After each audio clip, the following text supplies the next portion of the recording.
Cheng Yu baru saja menyelesaikan ruang bawah tanah, semua orang menatap layar di depan mereka dengan tak percaya. Kali ini, Cheng Yu hanya membutuhkan waktu 38 menit 25 detik untuk menyelesaikan tingkat kesulitan neraka di Istana Vulkan. Semua orang tidak percaya bahwa dia benar-benar bermain pada tingkat kesulitan neraka. Tingkat normal mungkin tidak secepat itu. Dibutuhkan sekitar setengah jam dengan berlari di ruang bawah tanah ini, dari awal hingga akhir. Mungkinkah Cheng Yu menjalankannya dengan cara ini? Pada saat yang sama, Cheng Yu juga keluar dari dungeon itu. Dia akan mencapai level 30 setelah beberapa percobaan lagi. Ketiga gurunya di bawah dewa juga mengawasi setiap gerakannya. Anak ini tidak memberi kesempatan kepada orang lain. Saya kira tidak ada seorang pun yang mampu memecahkan rekor ini di masa mendatang. Ini juga akan membantu anak-anak dari kedua akademi tersebut untuk menerima pelajaran dan lebih menahan diri dalam perilaku mereka di masa depan. Beberapa jam kemudian, tim dari Genesis College dan Blazing Emperor juga keluar dari ruang bawah tanah. Tim dari Genesis College memasuki ruang bawah tanah 2 menit lebih awal, tetapi sekarang keluar bersama-sama. Tampaknya Blazing Emperor yakin akan memenangkan pertarungan ini. Namun, para siswa dari Genesis Academy berbalik dan meliriknya. Kami hanya mengatur perlengkapan kami di zona aman. Mari kita catat kemenangan dan kekalahannya, kata mereka. Kita semua akan melihat siapa yang ada di depan, tetapi siswa lain di samping hanya bisa tertawa diam-diam. Tak lama kemudian, kedua tim tiba di aula bawah tanah. Saat melihat siapa yang menduduki posisi teratas, ketika mereka melihat nama di bagian atas daftar, ekspresi mereka langsung berubah. Dengan waktu 38 menit 25 detik, semua orang tertegun. Ini benar-benar menakjubkan. Bukan hanya waktunya yang singkat, tetapi juga pencapaian ini diraih sendiri. Inilah kekuatan seorang juara di kompetisi profesional. Melihat keadaan ini, para murid di sekitar mulai membicarakan bagaimana orang-orang dari akademi ternama memang sering bersikap demikian. Mereka datang dengan penuh rasa percaya diri dan kesombongan, tetapi kini tampak sangat malu saat meninggalkan arena. Pada saat yang sama, di sisi Guru Meng, Baishen bertanya dengan penuh kecemasan, apa hasilnya? Guru Meng menjawab bahwa dia telah mengunci koordinat tempat latihan abadi dan menemukan lokasi yang cukup tersembunyi. Mendengar ini, Baishen tak bisa menahan pujiannya, memuji Old Meng yang berhasil menemukan tempat itu dengan cepat. Namun, ekspresi di wajah Guru Meng menunjukkan kebingungan. Sebenarnya, kamu mau mengirim Cheng Yu kemana? Kamu sendiri baru pergi ke sana setelah mengalami transformasi kedua, sementara Cheng Yu baru akan mencapai level 30 setelah pelatihan. Mendengar peringatan itu, Baishen tampak tenang. Bunga-bunga yang tumbuh di rumah kaca akademi terlalu rapuh, katanya. Dia sekarang lebih kuat dari kebanyakan profesional level 40.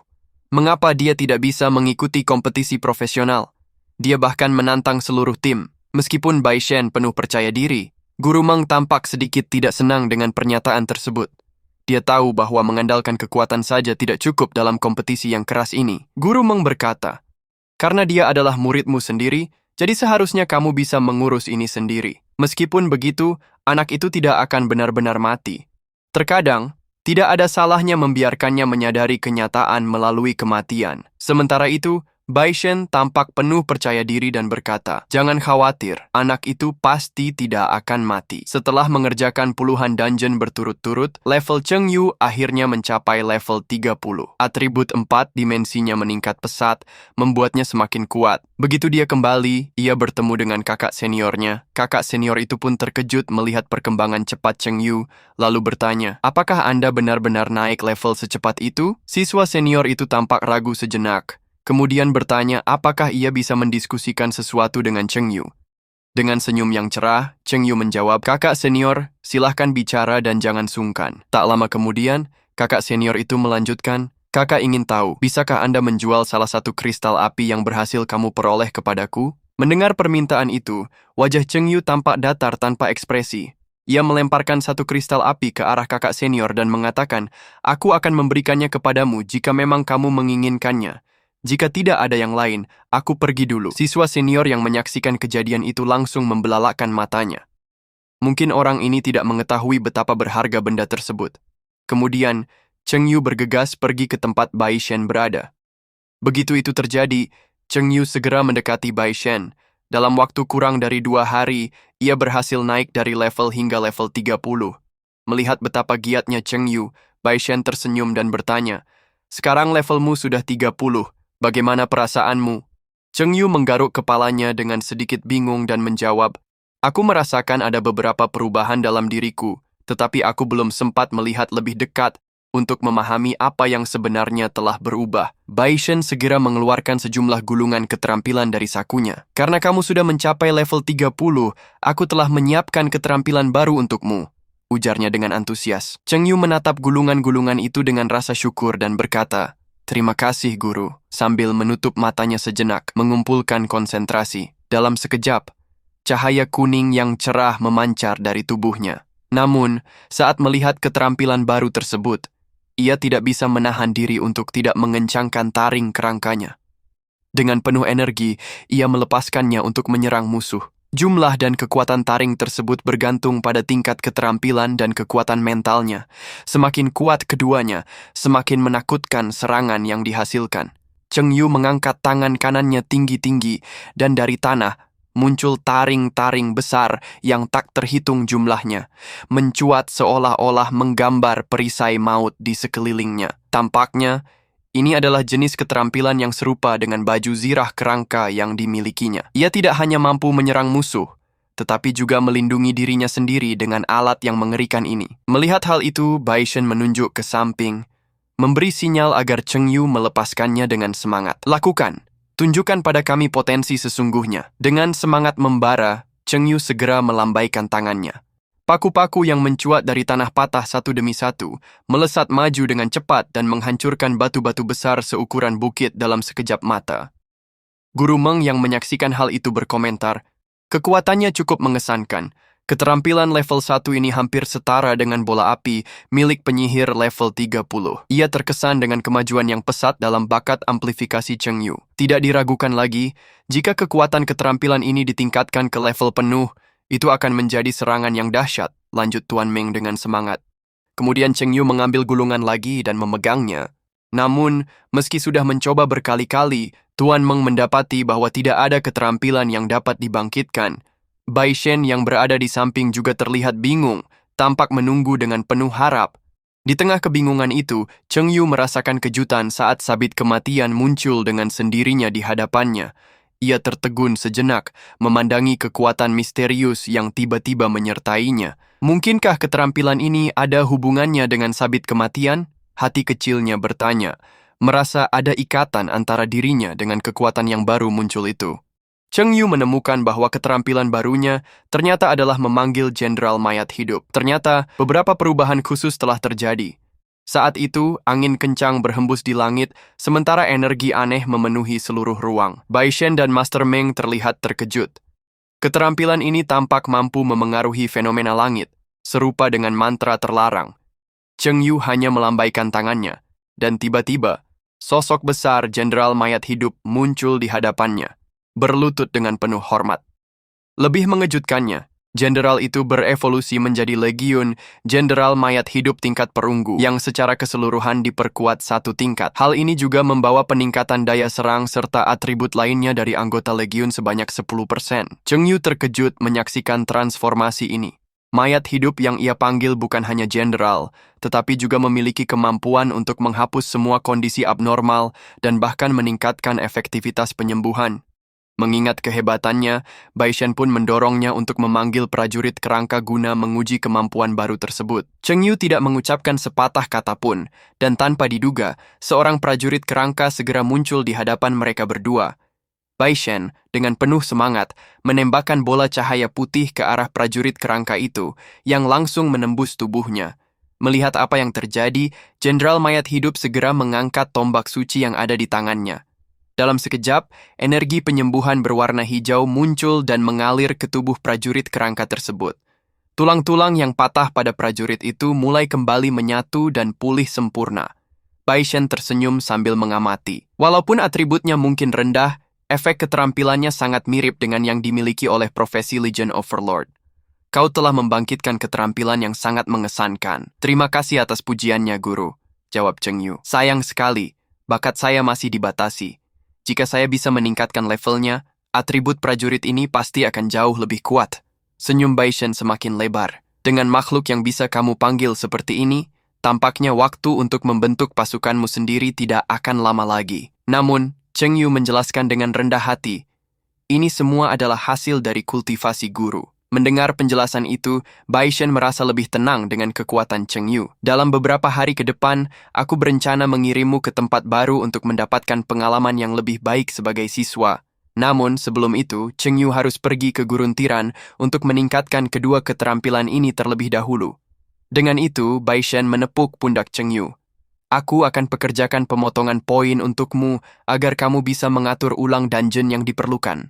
Setelah perbincangan singkat itu, Cheng Yu kembali memasuki aula dungeon. Kali ini, dia memanfaatkan buah gurun untuk memaksimalkan kemampuannya. Aku datang lagi, sang tiran gurun, ucapnya ketika ia menemukan sosok kepiting oasis yang menunggu di depannya. Kini tidak ada lagi ancaman yang mengintai Cheng Yu. Ia hanya melambaikan tangannya, dan segera taring kerangka aktif, sebuah keterampilan ajaib yang dirancang khusus untuk membasmi monster. Dalam waktu kurang dari 10 menit, Cheng Yu berhasil melewati level tersebut dengan mudah. Di dalam dungeon yang sama, Cheng Yu bertemu kembali dengan kakak senior. Ternyata kali ini kakak senior datang untuk membawakan sesuatu yang sangat berarti baginya. Ia memberikan sebotol ramuan penghilang rasa lelah yang memiliki kemampuan untuk menghilangkan keletihan sementara dan menjaga tubuh dalam kondisi terbaik. Sungguh, benda ini sangat berguna bagi Cheng Yu, terutama mengingat beberapa hari terakhir ia merasa membutuhkan energi lebih untuk meningkatkan kemampuannya dengan giat. Kakak senior berkata, "Baiklah, kalau begitu, aku tidak akan mengganggumu saat kamu menyusuri dungeon." Dalam waktu singkat, Cheng Yu kembali memasuki dungeon. Kini, ia tidak perlu melakukan semuanya seorang diri. Di bawah pimpinan jenderal mayat hidupnya, para prajurit kerangka dengan cepat menghabisi semua monster yang menghadang. Tak lama kemudian, sang tiran oasis kembali terjatuh di kakinya, dan kali ini seharusnya menjadi yang terakhir. Penguatan Legiun Jenderal Mayat Hidup telah mencapai level ketiga, menjadikan kekuatan serangan, kecepatan serangan, pertahanan, dan atribut lainnya meningkat sebesar 30%. Di sisi lain, militer penyembuh Legiun juga telah mencapai level ketiga, yang meningkatkan semangat para prajurit, efektif terhadap kondisi abnormal di bawah level 60. Saat itu, Jenderal Mayat Hidup akhirnya mencapai level maksimal. Sementara itu, prajurit kerangka juga mengalami evolusi menjadi tingkat emas, dengan atribut 4 dimensi mencapai 15.000 poin. Ini jauh melebihi atribut prajurit tingkat kedua biasa. Serangan dahsyat mereka kini meningkat ke level 3, memungkinkan mereka untuk menyebabkan kerusakan hingga 4 kali lipat dari kekuatan mereka sendiri pada target, dengan waktu pendinginan 10 menit. Keempat jenis Skeleton Mage telah diperkuat, dengan level dan atribut 4 dimensi mereka mengalami peningkatan yang signifikan. Saat Cheng Yu melihatnya, ia menyadari bahwa semua panggilannya telah mencapai level maksimum. Dalam kondisi saat ini adalah kekuatan terkuat yang pernah ia rasakan sejak menjadi seorang profesional.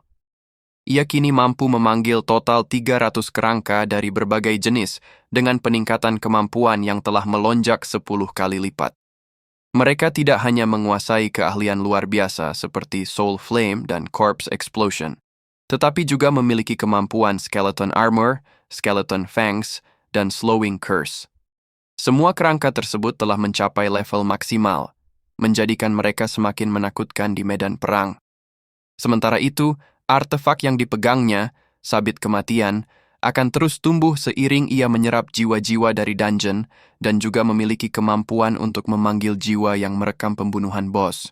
Pertarungan berlangsung selama 3 menit dan akhirnya tiba saatnya untuk kembali dan melaporkan hasilnya kepada gurunya. Di saat itu, Baishen sedang menunggunya dengan tenang dan aura Cheng Yu tampak jauh lebih kuat. "Tampaknya kamu telah bekerja keras untuk meningkatkan keterampilanmu," ucap Old Meng, mengamati perkembangan Cheng Yu dengan seksama. Cheng Yu, dengan penuh rasa hormat, segera membungkuk dan berkata, "Guru, saya siap." Barulah saat itu Baishen berbicara dengan serius.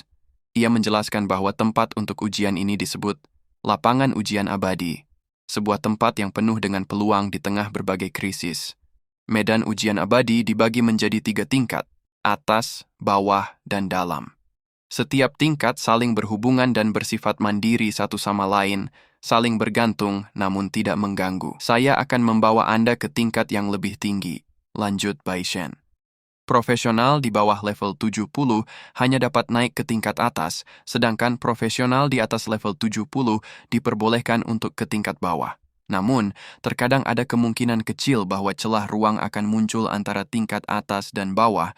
Pada saat itu, aturan akan dilanggar. Seorang profesional dari level bawah masih memiliki peluang untuk naik ke level yang lebih tinggi, meskipun waktu yang diberikan terbatas hanya 1 jam. Konon, pada zaman dahulu kala, terjadi perang dahsyat antara ras manusia, Abyss, dan ras naga. Dalam pertempuran besar ini, terbentuklah medan perang abadi yang terperangkap dalam era tersebut. Perang itu menghancurkan jalinan ruang dan waktu, menenggelamkan para pejuang yang kuat satu demi satu, dan menghancurkan tak terhitung banyaknya dewa serta jiwa yang hilang dalam kegelapan. Keinginan mereka untuk bertahan hidup membentuk berbagai alam rahasia yang dipenuhi monster dan salinannya, menciptakan tempat-tempat yang syarat dengan bahaya sekaligus peluang. Di dalam alam ini, terdapat banyak benda suci peninggalan nenek moyang manusia yang berasal dari masa lalu. Namun, bukan hanya manusia yang terjerat, di antara mereka juga ada Abyss dan pendekar naga yang mengintai. Ancaman tidak hanya datang dari waktu lampau, tetapi juga dari ras asing yang misterius, serta manusia itu sendiri yang saling menyerang demi keuntungan pribadinya. Apakah Anda mengerti bahayanya? Mendengar ini, Cheng Yu menjawab dengan serius. Saya mengerti.